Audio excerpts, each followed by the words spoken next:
Hello दोस्तों, मैं प्रभास कुमार आप सबका स्वागत करता हूं आपके अपने चैनल D2R स्टडी में। आज मैं इस वीडियो में आप सबको बताने वाला हूं फिजिक्स के लाइट चैप्टर के लगभग 30 महत्वपूर्ण प्रश्नों को। जी हाँ दोस्तों, प्रकाश के 30 ऐसे महत्वपूर्ण प्रश्न इस वीडियो में लिया हूं जो बार बार एग्जाम में पूछे जा रहा है, रिपीट किया जा रहा है। तो इसी पर प्रश्नों पर डिस्कशन करेंगे, क्या प्रश्न का था, क्या इसका आंसर है, कैसे याद करेंगे, बहुत सारी चीजों को डिस्कशन करेंगे। तो फ्रेंड्स, इस टॉपिक को समझना, क्लियर करना, तो बस वीडियो को अंत तक देखते रहेगा। वीडियो अच्छा लगा तो लाइक कर दीजिएगा और जो वीडियो सीखेगा तो प्लीज चैनल को सब्सक्राइब कर दीजिएगा। चलिए शुरुआत करते हैं आज के क्लास को। तो जैसा कि आप देख सकते हैं फ्रेंड्स, मैं यहाँ पे 30 प्रश्न लिया हूँ।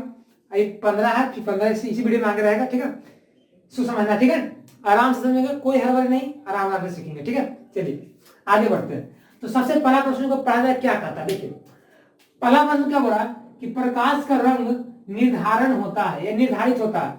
तो हम लोग प्रकाश का रंग कैसे निर्धारित करते हैं, आप लोग कैसे बताते हैं कि वो प्रकाश का रंग नीला है, हरा है, पीला है, ब्लू है, ब्लैक है, वायलेट है, इंडिगो, कैसे बताते हैं। तो दोस्तों वो हम लोग बताते हैं दोस्तों तरंगदैर्घ्य के माध्यम से।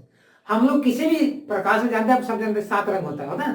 तो 7 रंगों में ना हम लोग कैसे बताते हैं कि नीला है, हरा है, लाल है, वो तो तुम लोग बताते हैं तरंगदैर्घ्य के आधार पर, वेवलेंथ के आधार पर। सबका अलग अलग वेवलेंथ होता है, उस वेवलेंथ के ही हम लोग पता करते हैं कितना वेवलेंथ है। तो ये लाल रंग होगा, इतना है तो हरा होगा। ठीक है, सुना गया। ये प्रश्न पूछा गया है, एनडीए एग्जाम देते हैं आप, उसमें रहता है, पॉलिटेक्निक वगैरह एग्जाम में रहता है। ठीक है, पूछता हमेशा रहता है, पूछते हुए रहता है। ठीक है, क्योंकि समय सवाल ये बहुत इंपॉर्टेंट है, बेरिज प्रश्न। सही आंसर मैं क्या डाल दूंगा, मैं सही आंसर डालूंगा तरंगदैर्घ्य। इसको अंग्रेजी में क्या बोलते हैं, वेवलेंथ, तरंगदैर्घ्य। ठीक है, सो क्या कहते हैं अंग्रेजी में, वेवलेंथ कहते हैं, याद रखिएगा। इसको मैं यहाँ पे कर देता हूँ बॉक्स, वेवलेंथ। ठीक है, तरंगदैर्घ्य से पता चलता है कि लाल है, हरा है, पीला। ठीक है, अगला प्रश्न सेकंड नंबर क्या बोला है कि माध्यम का तापमान में वृद्धि से प्रकाश की गति बढ़ेगा कि घटेगा कि सेम रहेगा, ये पूछा जा रहा है। तो दोस्तों हम देखिए माध्यम अलग अलग जानते हैं कि सब अलग अलग माध्यम होता है। तो माध्यम को तो टेम्परेचर बदले, बढ़े, घटे, उससे कोई लेना देना नहीं है प्रकाश के चाल से। प्रकाश के चाल का कोई लेना देना नहीं है कि माध्यम का तापमान बढ़ेगा कि घटेगा, यानी कि समान रहता, नहीं बढ़ेगा। ठीक है, क्या रहेगा, समान रहेगा, यानी कि नहीं बढ़ेगा या अपवर्तित रहती है। ठीक है, क्या रहेगा इसका सही आंसर, क्या रहेगा, समान रहती है, यानी कि ना बढ़ेगा ना घटेगा। अगला प्रश्न तो थर्ड नंबर क्या बोला जा रहा है कि प्रकाश छोटे छोटे कणों से मिलकर बना होता है, वो कहलाता है। देखिए मैं तो बहुत सारे दोस्तों वैज्ञानिक आए हमारे पृथ्वी पे, उन्होंने बताया कि लाइट जो है कण की तरह व्यवहार करता है। कुछ बोले कि प्रकाश जो है तरंग की तरह व्यवहार करता है। तो वही एक वैज्ञानिक उन्होंने बोला कि प्रकाश कण की तरह व्यवहार करता है, वो छोटा छोटा कण से मिलकर बना होता है, उन्होंने बताया था। तो कण को क्या कहते हैं, प्रश्न यही पूछ रहा है कि प्रकाश छोटे छोटे कण से मिलकर बना होता है, उस कण को क्या कहते हैं। तो गाइस इस कण को कहते हैं फोटोन। क्या कहते हैं, फोटोन। याद रखिएगा, इसको नाम से याद रखिएगा। ठीक है, सारे साल एग्जाम में आया हुआ है, कब पूछ देगा कोई ठीक नहीं है। सब कोई भी एग्जाम देने जा रहे हैं तो प्लीज ये वीडियो देख के जाइए, नहीं तो प्रश्नों को देख के जाइए। ठीक है, क्या रहेगा, फोटोन। फोटोन से ही मिलकर बना होता है। ठीक है, फोटोन जैसे एनर्जी का पैकेट होता है ना, फोटोन जो क्या था, तो पैकेट बोल सकते हैं। अगला प्रश्न तो क्या है, चौथा नंबर क्या बोला जा रहा है कि प्रकाश का रंग तरंग सिद्धांत किसने दिया। मैंने नहीं बताया कि प्रकाश कण की तरह व्यवहार करता है, प्रकाश तरंग की तरह व्यवहार करता है। तो कौन सा थे जिन्होंने बताया कि प्रकाश जो है ना तरंग की तरह व्यवहार करता है, तरंग सिद्धांत। तो गाइस उन वैज्ञानिक का नाम है हाइगन्स। हाइगन्स साहब जो थे 1842 ऐसा मुझे पता नहीं है डेट, लेकिन हाइगन्स साहब थे। ठीक है, बहुत बहुत पहले डेट याद किए थे। तो हाइगन्स साहब, मैंने याद किया हाइगन्स साहब जो थे उन्होंने बताया था कि प्रकाश जो है वेव की तरह व्यवहार करता है, वेव इसका नेचर है। ठीक है, तो मैं यहाँ पे क्या आंसर डाल दूंगा, क्या आंसर डाल दूंगा, हाइगन्स। क्या मैं आंसर डाल दूंगा, हाइगन्स साहब। नाम याद रखिएगा, हाइगन्स साहब जो क्या बताते हैं, प्रकाश क्या है, तरंग है, वेव नेचर का होता है। अगला है 5वां नंबर, प्रकाश तरंग किस प्रकार का तरंग है। देखिए अभी में पहले प्रूव हो गया कि प्रकाश तरंग है, बट उसी में पूछ रहा क्वेश्चन क्या कि प्रकाश किस प्रकार तरंग है। तरंग तो है ही, मैं कैसा तरंग है, क्योंकि तरंग बहुत सारा होता है, ध्वनि तरंग, अनुप्रस्थ, अनुदैर्घ्य होता है ना। तो कैसा तरंग है, तो दोस्तों वो जो तरंग होता है दोस्तों, प्रकाश जो होता है तरंग होता है, वो जो होता है अनुप्रस्थ तरंग। याद रखिएगा क्या था, अनुप्रस्थ तरंग होता है। क्या था, अनुप्रस्थ तरंग होता है। क्या होता है, अनुप्रस्थ। अनुप्रस्थ होता है, एक अनुदैर्ध्य होता है, ये अनुप्रस्थ तरंग है। ठीक है, याद हो जाएगा ना, कोई दिक्कत नहीं हो रहा है, दिखने को दिक्कत नहीं हो रहा। चलिए, कोई होना भी नहीं चाहिए। अगला छठा नंबर, अपवर्तक दूरबीन में क्या होता है। देखिए, हम लोग दूरबीन क्या जानते हैं, सब जानते हैं, दूरबीन का नाम जानते हैं ना। दूरबीन क्या होता है, हम लोग दूर की वस्तुओं को देखते हैं, खगोलीय पिंड को देखते हैं, प्लैनेट्स को देखते हैं, तो दूरबीन टेलीस्कोप के माध्यम से देखते हैं। बट यहाँ पे दूरबीन दो तरह का होता है, एक प्रवर्तक, एक अपवर्तक, एक खगोलीय दूरबीन होता है, इसको बोलते हैं। तो अपवर्तक दूरबीन बोल रहा है क्या होता है, तो अपवर्तक दूरबीन तो होता है लेंस होता है, दो उत्तल लेंस होता है, याद रखिएगा। कैसा लेंस होता है, उत्तल लेंस होता है। ये इंडियन एग्जाम में दिया था ना 2021 में, तो आया था सवाल ये। ठीक है, क्या आ जाएगा इसमें, अपवर्तक दूरबीन में क्या होता है, दो उत्तल लेंस होता है। आपका रहेगा दो उत्तल दर्पण, एक उत्तल एक अवतल, ऐसे सवाल रहेगा, घुमाएगा आपको, लेकिन घूमना नहीं है। यदि आप हमारा वीडियो देख कर जाएंगे या प्रश्नों को समझ के जाएंगे, तब आफ्टर कुछ भी सकता है। सातवां क्या है, आकाश का रंग नीला प्रतीत होने का कारण है। देखिए, हम लोग आकाश का रंग नीला देखते हैं, आप कभी सोचे हैं कि कैसा नीला रंग दिखता है, क्योंकि साइंस दो इंच पे टिका हुआ है, हाउ एंड व्हाई, क्यों और कैसे, जरा सोचिएगा। तो इसलिए तो होता है क्योंकि प्रकाश में बहुत सारे 7 रंग होते हैं, इसी प्रकाश में से रंग आते हैं पृथ्वी पे, तो जिसका अब रंग ज्यादा होता है ना, वो अब चला जाता है, लेकिन जिसका रंग कम होता है ना, वो बच जाता है, वो नहीं जा पाता है। ठीक है, जो नहीं जा पाता है, कौन नहीं जा पाता, नीला रंग। नीला रंग बच जाता है बेचारा, उसका तंग ज्यादा होता है, कुछ कम होता है, कम होने से प्रकीर्णन ज्यादा हो जाता है और फैल जाता है चारों तरफ। ठीक है, इसलिए हम लोग को नीला दिखता है, ना कि लाल हरा पीला। ठीक है, तो इसका सही आंसर प्रकीर्णन हो जाएगा। इसका सही आंसर क्या रहेगा, प्रकीर्णन। एक घटना है, घटना का है प्रकाश का प्रकीर्णन। प्रकीर्णन के कारण ही ना हम लोग को दिखता है आकाश का रंग नीला, और इसका कोई रीजन दूसरा नहीं है। ठीक है, अगला बढ़ते हैं दोस्तों, 8वां नंबर। क्या बोला जा रहा है कि जब प्रकाश एक का माध्यम बदलता है तो उसकी आवृत्ति क्या होती है। जब प्रकाश का माध्यम को हम लोग बदल देंगे तो आवृत्ति बदलेगा कि घटेगा, तो दोस्तों बदलेगा, याद रखिएगा। क्या होता है, बदलता है। जब प्रकाश का माध्यम बदल देंगे तो क्या जाएगा दोस्तों, सोच, तो आप प्रकाश का माध्यम बदलने से आवृत्ति सेम ही रहेगा। ठीक है, समान रहेगा।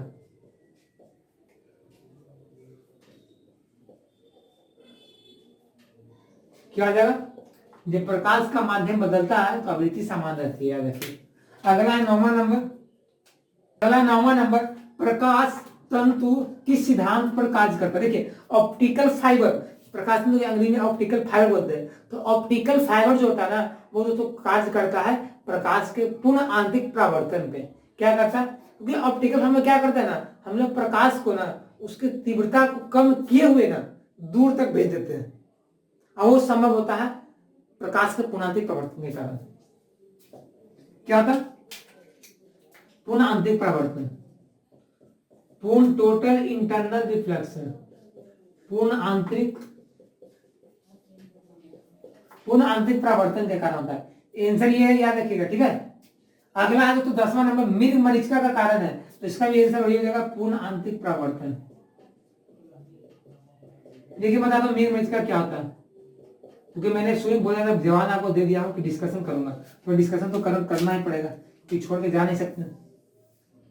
ठीक है, देखिए, जैसे आप कभी कभी घूमने जाइएगा रेगिस्तानों में, तो गर्मी के दिनों में तो क्या करें, आपको रेगिस्तान में तालाब दिख जाएगा, वहां पानी रहेगा, वहां पानी है, लेकिन ऐसे में नजदीक जाइएगा तो पानी वहां पर रहेगा ही नहीं रहेगा, आपको झूठा बना देगा।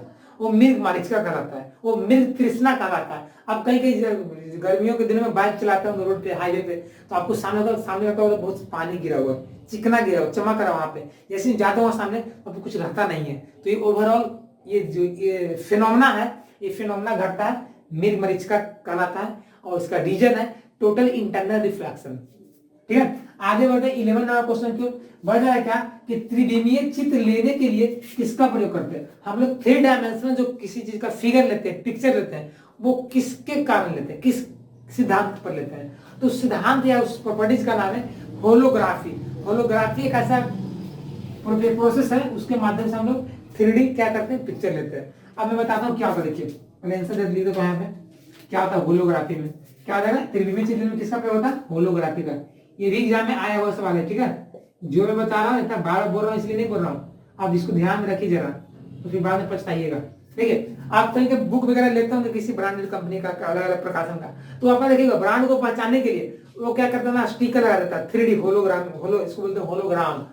तो 3D देते हैं ना, आप उसको अलग तरह से देखिएगा, ऐसा देखिएगा तो अलग अलग दिखेगा, तो वही लाइट पे ही डिपेंड करता है, ठीक है। जैसा लाइट देखेंगे एंगल से वैसा आपको दिखेगा पिक्चर, तो 3D कहलाता है, होलोग्राफी कहलाता है। अगला 12वां नंबर, एक काटा हुआ हीरा किसके कारण चमकता है या क्यों चमकता है? तो इसके चमकने का रीजन क्या है पता है? पूर्ण आंतरिक प्रवर्तन। बहुत सारे बोलते हैं कि इसमें ऐसे डिजाइन से काटा जाता है कि चमकता है, उस ऐसा पदार्थ का बनाता चमकता है, ये ऐसे, ये सब गलत बात है, ठीक है, वो सब गलत बात है। वो चमकता है एक चीज के कारण, उस चीज का नाम है पूर्ण आंतरिक प्रवर्तन। और उस रीजन इसका क्या है, उसका अपवर्तनांक ज्यादा होता है हीरा का, 2.42 होता है, ठीक है। वो दिक्कत, चलिए इसका क्या आंसर हो जाएगा? पूर्ण आंतरिक प्रवर्तन।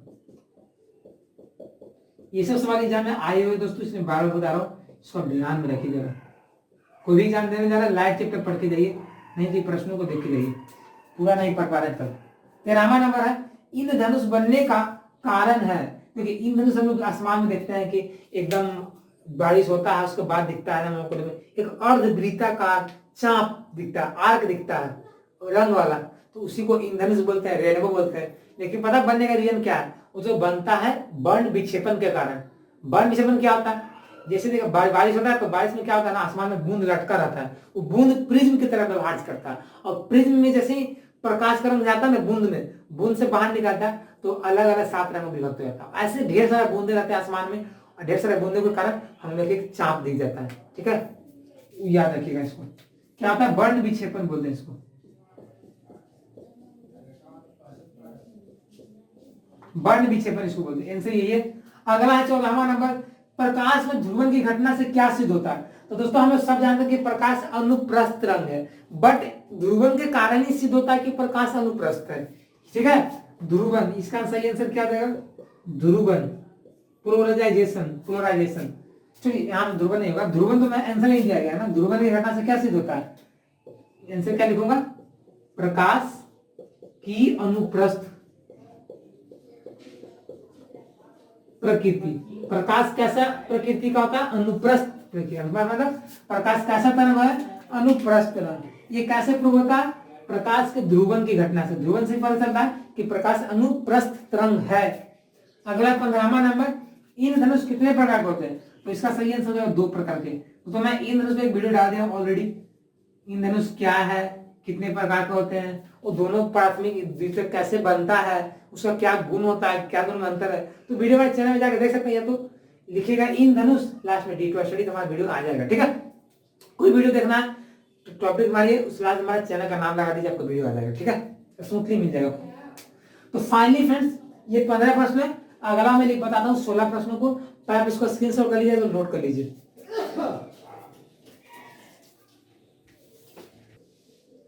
तो दोस्तों हम लोग क्या करते हैं, क्वेश्चन 16 को पढ़ते हैं क्या कहा, ठीक है। तो क्वेश्चन 16 आपको क्या बोला कि पीले रंग का पूरक रंग है। देखिए पीले का पूरक रंग पूछा आपसे, तो पीले का तो पूरक रंग होता है उसमें नीला, याद रखिएगा, ठीक है। पूरक क्या होता है? कॉम्प्लीमेंट्री। देखिए सारा जो रंग होता है सब कलर का एक कॉम्प्लीमेंट्री कलर होता है, ठीक है। तो उससे पीले रंग का पूरक रंग पूछा जा रहा है, तो क्या होता है? पीला नीला, पीला नीला, याद रखिएगा, ठीक है। इसका सही आंसर क्या आ जाएगा? नीला आ जाएगा। पीले का पूरक रंग क्या है? नीला रंग, ठीक है।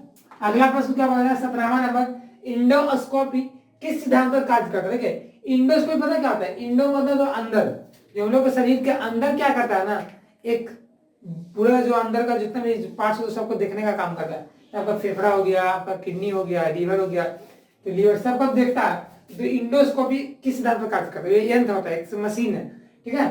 तो जो कार्य करता है प्रकाश के पूर्ण आंतरिक प्रवर्तन पर कार्य करता है, ठीक है। ये एग्जाम में सवाल आ चुका है, ठीक है, जो इंडिया में क्या देते हैं यहाँ उसमें सब आ चुका है सवाल ये, ठीक है। तो इसको याद रखिएगा, क्या इसमें कार्य करता है? पूर्ण आंतरिक प्रवर्तन में, ठीक है। ये सब याद रखिएगा, आपको बहुत काम करेगा, इस वाले आते रहते हैं। प्रकाश जो चैप्टर इसमें इसका बहुत सारे इंपॉर्टेंट क्वेश्चन, ठीक है। सारा पूर्ण आंतरिक प्रवर्तन, टोटल इंटरनल रिफ्लेक्शन हो गया। अगला है कितना नंबर? 18 नंबर, मायोपिया से क्या तात्पर्य है? आप मायोपिया से क्या समझते हैं? तो मायोपिया अंग्रेजी वर्ड है, इसका हिंदी में भी देखा जाए तो होता है निकट दृष्टि दोष। क्या होता है? निकट दृष्टि दोष। तो आप सवाल एग्जाम में आया हुआ है, इसे भी आया हुआ है, ठीक है। दूरदृष्टि दोष, जरा दृष्टि दोष, अबिंदुकता, तो इससे सवाल आया हुआ। तो मायोपिया का मतलब होता है निकट दृष्टि दोष, मतलब निकट की वस्तु साफ साफ दिखना, दूर वस्तु स्पष्ट नहीं दिखना, इसका मतलब ये होता है। अगला है 19वां नंबर हाइपरमेट्रोपिया। देखिए एक मायोपिया था, उसके बाद अगले में दे दिया हम हाइपरमेट्रोपिया, ताकि मुझे कंफ्यूज ना हो दोनों में। तो मायोपिया का मतलब निकट दृष्टि दोष, और दोस्तों हाइपर, हाइपर मतलब ज्यादा के लिए आता है, हाइपर, ठीक है, हाइपर ज्यादा के लिए आता है। तो हाइपरमेट्रोपिया यानी कि ज्यादा दूर, तो दूर दृष्टि दोष इसका आंसर सही होगा। क्या दिक्कत, दूर दृष्टि दोष, दूर दृष्टि दोष हो गया किसका, हाइपरमेट्रोपिया का मतलब हो गया। अगला दोस्तों प्रश्न आ रहा है 20वां नंबर, ये क्या बोला जा रहा है कि निर्वात में प्रकाश की गति होती है। देखिए निर्वात यानी कि वैक्यूम, तो वैक्यूम मतलब कहाँ है, क्या समझे, वैक्यूम मतलब क्या, जहां पे आपका आवाज नहीं सुना सकते हैं, कुछ नहीं, एकदम वैक्यूम, एकदम खत्म। तो निर्वात जो होता है दोस्तों, वहां तो प्रकाश का चाल या गति पूछेगा, तो 3 गुना 10⁸ बताइएगा, कितना था, 3 गुना 10⁸ मीटर पर सेकेंड, या इसको दोस्तों 3 लाख किलोमीटर पर सेकेंड बोल सकते हैं। क्या बोल सकते हैं, 3 लाख किलोमीटर पर सेकेंड, ठीक है। अगला दोस्तों हमारा 21वां नंबर, सूर्य ग्रहण के समय सूर्य का कौन सा भाग दिखता है। देखिए ये प्रश्न इसे लिया मैं, क्योंकि प्रश्न पूछ दिया था एग्जाम में, तो मैं ये ऑप्टिक्स में आता था, पढ़ना रहता, तो ये पूछ दिया था, तो विषय में इसे इसको सिलेक्ट कर लिया हूं। तो दोस्तों सूर्य ग्रहण के समय ना, सूर्य का दोस्तों भाग दिखता है, उस भाग का नाम है दोस्तों कोरोना, ठीक है, कोरोना। कोरोना का मतलब ये कोरोना मत समझिएगा, ठीक है। ये कोरोना दोस्तों एक सूर्य का पार्ट है जो दिखता है जब सूर्य ग्रहण होता है, तब जो पार्ट हम लोग देखते हैं सूर्य का, उस पार्ट को कहते हैं कोरोना, ठीक है। अगला 22वां नंबर, माध्यम का अपवर्तनांक बढ़ने पर प्रकाश की चाल क्या आती है। जैसे मान लीजिए मैं माध्यम लिया हूँ, जल लिया हूँ, कांच लिया हूँ, आपका केरोसिन तेल लिया हूँ, तो उस माध्यम का मान लीजिए मैं अपवर्तनांक को चेंज कर रहा हूँ, ठीक है, कांच से मैं पानी, पानी से कांच से, तो वहां पे प्रकाश स्तर बदलेगा कि नहीं बदलेगा, ये पूछा जा रहा है। तो दोस्तों अप्रोपी है कि जब माध्यम का अपवर्तनांक बढ़ेगा तो प्रकाश स्तर नहीं बढ़ेगा, घट जाएगा, याद रखिएगा, क्या आ जाएगा, घट जाएगा। क्योंकि मैंने आपको एक बार अभी याद करवाने का ट्रिक देता हूँ, ट्रिक से याद हो जाएगा, क्या जाएगा, घटता है। देखिए इसे आप सब जानते होंगे कि जैसे आप कांच का अपवर्तनांक 2.42 होता है, तो वहां प्रकाश स्तर बहुत कम होता है, ठीक है। देखिए आप जानते हो कि जल में प्रकाश स्तर कितना होता है, पता है, जल और कांच का, कांच का अपवर्तनांक कितना होता है, 1.3 होता है, सॉरी 1.3 है, तो 1.3 नहीं, तो 1.5 एक होता है, तो 1.5 यानी कि वहां पे 2 लाख किलोमीटर पर सेकंड होता है, ठीक है। और वो एक हाई लाख होता है, तो वहां पे कहीं ना कहीं ज्यादा होता है प्रकाश स्तर, ठीक है। तो कांच और जल में आप देख सकते हो फर्क बना के, तो जब भी अपवर्तनांक इंक्रीज करेगा, देखिए अपवर्तनांक बढ़ेगा ना, अपवर्तनांक बढ़ेगा दोस्तों, तो चाल जो होगा ना घटेगा, याद रखिएगा, इसलिए याद रखिएगा अपवर्तनांक बढ़ेगा, यहाँ पर छोड़िए, अपवर्तनांक बढ़ेगा चाल घटेगा, दोनों इनवर्सली प्रोपोर्शनल होता है। अगला 23वां नंबर, प्रकाश का कणिका सिद्धांत किसने दिया था। मैंने अभी बताया था इसके पहले प्रश्नों में कि बहुत सारे वैज्ञानिक बोले कि प्रकाश कण है, तरंग है, तो प्रकाश का कणिका सिद्धांत किसने दिया था, कौन साहब थे आज बताए कि प्रकाश कण की तरह बात करता है। तो वैज्ञानिक उनका नाम है न्यूटन साहब, सर आइजैक न्यूटन। तो क्या दिए थे, न्यूटन साहब ने दिए थे कणिका सिद्धांत, न्यूटन, याद रखिएगा, इस सवाल आया जो यहाँ में आ चुका है। तो क्या होगा, प्रकाश का कनेक्शन किसने दिया था, कणिका सिद्धांत न्यूटन साहब ने दिए थे। अगला 24वां नंबर, पानी में वायु का बुलबुला किसके से व्यवहार करता है। आप सब जानते हो, कभी पानी का बुलबुला देखते होंगे, ठीक है, देखे होंगे, रैंडम करके देख ही लिए होंगे। तो जब बुलबुला देखते होंगे, जैसे जब सनलाइट रहता है दिन में, तो बुलबुला ना चमकते रहता है, तो उस चमकता है लेंस का व्यवहार करता है, लेकिन को पता नहीं चलता वो कौन सा लेंस है, वो तो लेंस रहता है, अवतल लेंस रहता है, ठीक है। तो इस प्रश्न में पूछा कि पानी में वायु का बुलबुला किसके जैसे व्यवहार करता है, तो अवतल लेंस का व्यवहार करता है, याद रखिएगा, ठीक है। ये जो प्रश्न मैं अभी बोला हूं ना, ये इसको मैं वीडियो लगा रहा हूँ स्पेशली, इसमें एडवांस में लगा देता हूँ वीडियो, एडवांस मतलब एक्स्ट्रा, मैं काला लगा दिया ब्लैक में, क्योंकि अब इसको याद कर लीजिए, क्योंकि ये बहुत एग्जाम में आ चुका है। अब अगर से कंफ्यूज है, उत्तल लेंस मार देते हैं, द्वि अवतल लेंस मार देते हैं, द्वि उत्तल लेंस मार देते हैं, बहुत सारे ऑप्शन रहता है, अब गलती कर देते हैं, लेकिन गलती नहीं करना, सही बना कर आना। चलिए अगला बढ़ते हैं प्रश्नों की ओर। 25वां नंबर, किसी व्यक्ति का पूरा प्रतिबिंब देखने के लिए समतल दर्पण की न्यूनतम ऊंचाई होगी। जैसे मान लीजिए आप कहीं कहीं अपना पूरा प्रतिबिंब बनाना चाहते हैं, इमेज बनाना चाहते हैं, तो आपको समतल दर्पण के सामने जाना है। तो भाई समतल दर्पण का कितना ऊंचाई रहना चाहिए हमारा पूरा प्रतिबिंब देखने के लिए, यही प्रश्न से पूछा गया। तो न्यूनतम जो ऊंचाई रहना चाहिए दोस्तों समतल दर्पण का, वो हम व्यक्ति के ऊंचाई का आधा रहना चाहिए, तभी आप अपना प्रतिबिंब पूरा देख सकते हैं। तो इसका क्या आ जाएगा, आधा। किसका आधा, व्यक्ति का आधा। ठीक है, 5 फीट है तो 2.5 फीट का रहना चाहिए दर्पण, तो पूरा आपको दिख जाएगा इमेज। ठीक है, 3 फीट का तो 1.5 फीट का रहना चाहिए, ये से रहता आधा रहना चाहिए। ठीक है, अगला 26वां नंबर, निकट दृष्टि दोष दूर करने के लिए किस लेंस का उपचार या उपयोग किया जाता है। तो निकट दृष्टि दोष में क्या होता है, हम निकट दृष्टि साफ साफ देख लेते हैं, दूर का नहीं दिखता, तो दूर के वस्तुओं को क्या करना, फोकसित करना रहता है, लाना रहता है निकट रेटिना के पास। तो वहां पे क्या करता है ना, अवतल लेंस को लाता है। ठीक है, तो अवतल लेंस के माध्यम से ये काम हो पाता है। क्या हो जाएगा, अवतल लेंस। निकट के लिए क्या आता है, अवतल लेंस होता है। ठीक है, अगला 27वां, दूर के लिए उत्तल लेंस हो जाएगा। अगला 27वां नंबर, कि प्रिज्म में प्रकाश के रंगों का विभाजन क्या करता है। देखिएगा, हम लोग प्रिज्म जानते हैं कि प्रिज्म क्या होता है, 5 सतह का एक पांच सतह वाला एक वस्तु होता है, जो कि उसमें प्रकाश जैसे जाता है तो प्रकाश 7 रंगों में अलग अलग बढ़ जाता है। तो क्या कहलाता है, प्रिज्म में प्रकाश के रंगों का विभाजन क्या कहलाता है। तो इसका सही आंसर होगा वर्ण विक्षेपण, जो मैंने ऑलरेडी इसके पहले बताया था इंद्रधनुष में, बताया ना। तो वर्ण विक्षेपण में क्या होता था, प्रकाश का रंग विभाजन होता है। ठीक है, तो विभाजन क्या कहा जाएगा, वर्ण विक्षेपण कहा जाएगा। इसका सही आंसर क्या आ जाएगा, वर्ण विक्षेपण। तो बहुत बार में आया हुआ है, आपसे कोई पूछ देगा तो बता दीजिएगा। ठीक है, क्या कहेगा, वर्ण विक्षेपण। अगला 28वां नंबर, कि इंद्रधनुष में कितने रंग होते हैं। तो हम लोग जानते हैं 7 रंग होते हैं। तो बहुत आसान प्रश्न, लेकिन फिर बच्चे गलती कर जाते हैं, उनको लगता है कि 3 4 5 ही रंग होंगे, क्योंकि दिखता पूरा रंग नहीं दिखता। आप जब इंद्रधनुष को देखिएगा, रेनबो को, तो पूरा रंग नहीं दिखेगा, लेकिन ऐसा मत मानिए कि वहां पे नहीं है, 7 रंग रहता है। ठीक है, अगला 29वां नंबर, आवर्धक लेंस वास्तव में होता है।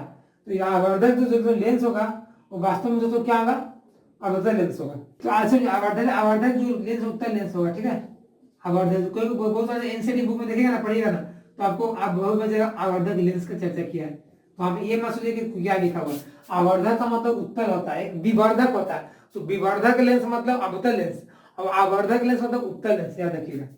अगला 30वां नंबर, फोटोग्राफी में मुख्य रंग क्या होता है। जैसे हम लोग फोटोग्राफी में करते हैं, तो वहां पे मेनली रूप से कौन सा रंग होता है। तो दोस्तों 3 रंग होता है, याद रखिएगा। ट्रिक है नहला, नहला मतलब नीला, हरा, लाल।